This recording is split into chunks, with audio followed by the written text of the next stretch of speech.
we're going to begin with creating some painted paper that we can then manipulate onto a background. Here's what you're going to need. From your pad of paper, you're going to need 2 pieces of your art paper, blue paint, brown paint, your watercolors, a water cup, and a paintbrush. Beginning with the 2 pieces of paper, we're going to fold one of the pieces in half, and I'll give you directions what to do with that in a moment. Set that aside. And then we're going to begin by painting this paper to be the background. Now, I would suggest, because we are using a messier paint, that you grab some newspaper or something like that to set on your space, because we're going to want to be able to paint right off the edge, and I am positive your parents do not want you to paint right onto their kitchen table. So we're going to put something safe underneath. And then you may have noticed that in your cup there are 2 colors.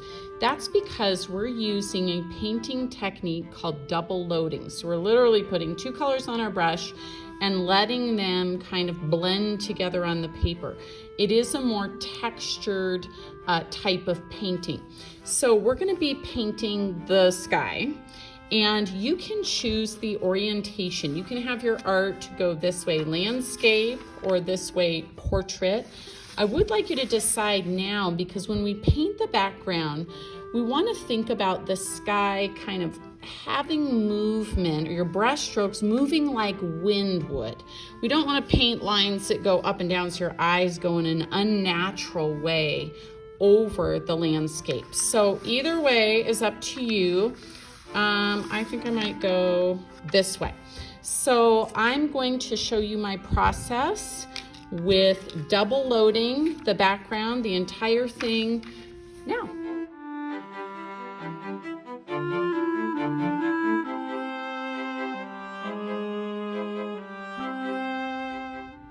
Artist, after you've painted the background, you're going to set this aside in a safe place to dry. And we're going to move on now to creating the painted papers that we need for trees and other woodland items. And we'll talk about that in just a moment. So if you haven't already, go ahead and cut that paper apart. And again, we're going to protect the table. And this time we're going to be using the browns that you see here, double loading again, and our brush strokes are going to go up and down like the growth of a tree. So I'm going to repeat the process that I did now vertically with the 2 browns. You'll notice with the wood painting that I was very intentional about letting it be kind of textury. I didn't try and cover up those white dots, but let it just kind of look like a tree, like kind of rough. You can also use a technique called sgraffito, where you actually intentionally add some texture. And this might be nice for our branches or wood to have a little bit of a scratchy texture. So if you'd like, you could go ahead and use the tip of your paintbrush. Just add a little bit of texture here and there, and that might be kind of fun later on as we use this paper to turn into trees. The second half of this paper is a little bit more flexible, and it's going to depend on what you imagine being in your woodland landscape. And using your watercolor set to create some papers that might match that vision.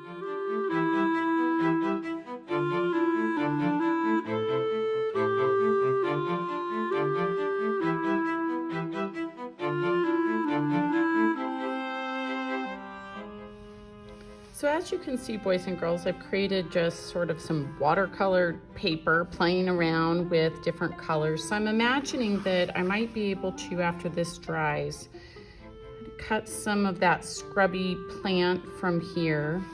I'm thinking with this area, I may be able to cut out the parts to make the fox. And then for this, I was thinking maybe an owl, maybe a bunny, but this gives me some paper to work with once it dries. So go ahead and set this aside as well.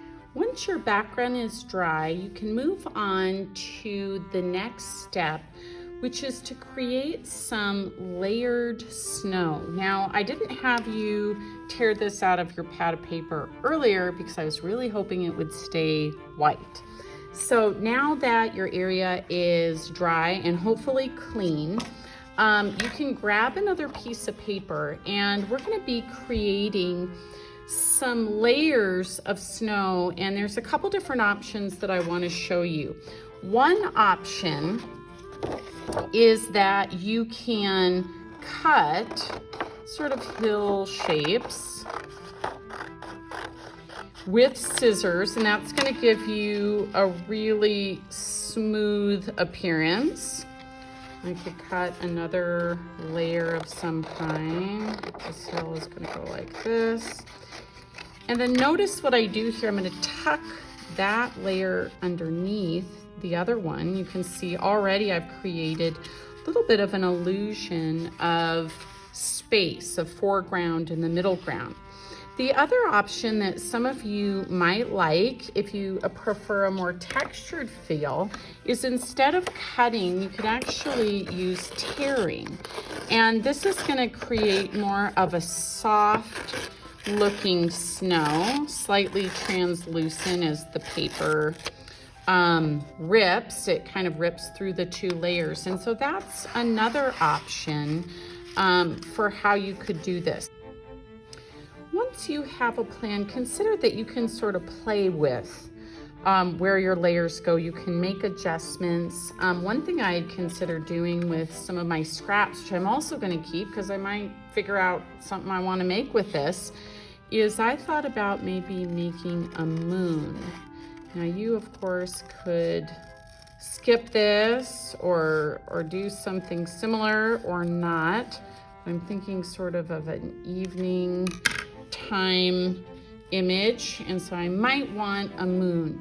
Notice I'm not gluing anything, because one thing about collage is it's sort of a in the moment process, and so I want to leave things flexible as I think about it.